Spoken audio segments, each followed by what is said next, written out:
All right, let's get this show started. Let's start today's news with Mateusz Gamrot accusing Charles Oliveira of ducking him. Gamrot has targeted a matchup with Oliveira ever since defeating Rafael dos Anjos at UFC 299 in March. He's won 3 fights in a row, including a TKO win over Rafael Fiziev in September. In response, Oliveira shut down a call out from 5th-ranked Gamrot, expressing that he is not interested in looking backwards. Instead of taking a fight against the Polish fighter, Oliveira is teasing a potential move to 170 for a big money fight, possibly against Colby Covington. This has clearly frustrated Gamrot, who took to X, writing, "I asked to fight Oliveira, but he called out Colby instead. Guy who only fights once a year and is 2-3 since 2019.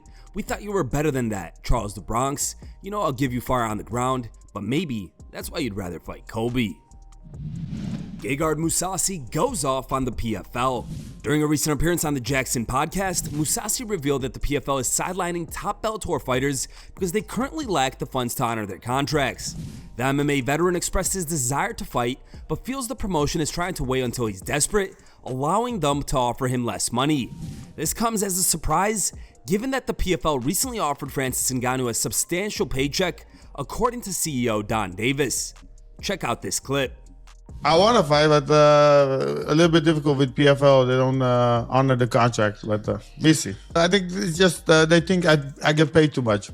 But they took over the contract, and Bellator fighters make more than the PFL guys, so they're trying to cut maybe put pressure, a little bit politics. Let me not fight for a year, then they can come and say, hey, take half. Stuff like that. Well, when they took over, they wanted all the top 10 fighters. That's what they said, and then I think Bellator fighters are also the better fighters. They won 6-1, I think, last event. But Bellator fighters get paid also more than the PFL guys. So now they have to cut because they're not making a lot of money. Yeah, like what was the point of merging then if they didn't have money, or what's the point not having the best fighters fight? I think they want to have to be the number 2. After UFC, they want to be number 2. So they're now number 2, I guess, but I don't hear them making any money. So are you still even training? ONE FC is like, if you look at it, you're like, oh, so big show, but they lose money all the time. Bryce Mitchell reveals plans for his newborn child's education. The UFC featherweight has been making rounds in MMA media once again for his stance on recent societal issues and topics. In a new post on his Instagram page, Mitchell shared plans for his newborn son's education, stating that he intends to homeschool him to prevent his child from ending up turning gay. Hey, I wanted to show y'all Tucker James. He's over 12 pounds now. He's born at 7.8 pounds. So he's very healthy. He's doing very good. I wanted to encourage y'all not to vaccinate your children because I think it's bad for their health. Could potentially kill them, give them some type of, make them autistic. I mean, seriously, these things are poisonous. So don't vaccinate your kids. Tucker's also going to be homeschooled. We're going to have to homeschool our kids or they're all going to end up turning, and that's the reason that I'm going to homeschool Tucker's, because I don't want him to be a communist. I don't want him to worship Satan. I don't want him to be gay. Bryce also said that his newborn baby was allegedly in danger of being taken away from him for his refusal to get the infant vaccinated. Actually, when I was at the hospital, they said since I didn't want to do a PKU, which is where they draw blood from the kid, they poke them with the needle and draw their blood and then test their blood. I didn't want to do that. And I told them, I'm not doing a PKU. None of that's going to happen. You're not sticking this kid with a needle. Then they told me that the DHS was going to come and investigate me, had rights to take the kid, all of this. They threatened me with violence from the government, basically. Now, they said, what do you think about that? And I said, well, that's all right. I'll be dead. They said, what? I said, you heard me. I said, I'll be dead. It will be a cold day in hell when somebody comes try to take this baby from me. You understand what I'm saying? I don't care if it's DHS, FBI, CIA. I will be dead before anybody lays a finger on this child without my consent. And so that's the kind of passion it's going to take from parents. And if you're not ready to do that, to go to that extent and protect your child, you shouldn't have a child. Max Holloway imitates Conor McGregor riding a bike.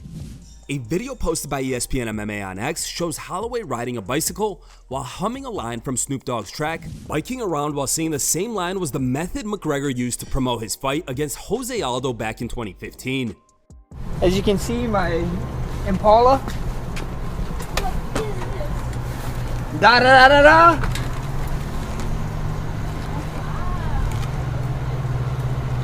Da da da da da. It's the one and only D-O-double-G. Da da da da da. It's the mother D-O-double-G. Conor McGregor ramps up personal attacks against Islam Makhachev.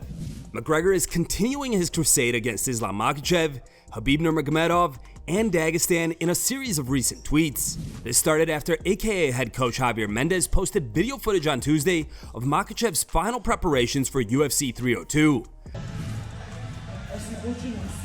Team Khabib putting in some good grappling in with the team.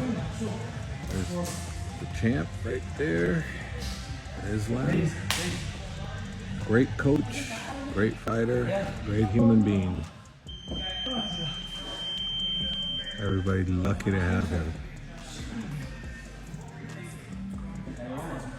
Hello, Amaru, Fahid, Islam, and of course, the great one. Pound for pound #1, and still. McGregor jabbed at Makhachev and his team, tweeting, "Retards FC, cousin fuckers." Shortly after, in typical recent McGregor fashion, he deleted the tweets. Petr Yan spars Phil Hawes. Footage has emerged of former UFC bantamweight champ Petr Yan touched sparring with middleweight Phil Hawes at Tiger Muay Thai in Thailand.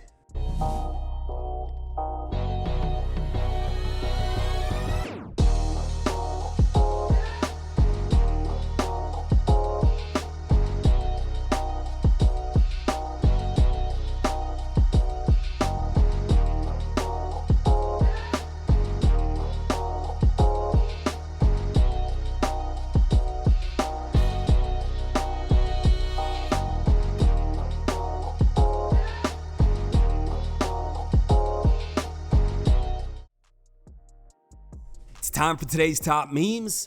Third place was found over on Reddit and was posted by Not WWE.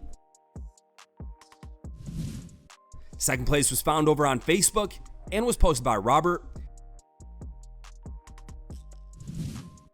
And the top picked meme was found over on X and was posted by Paulo Costa.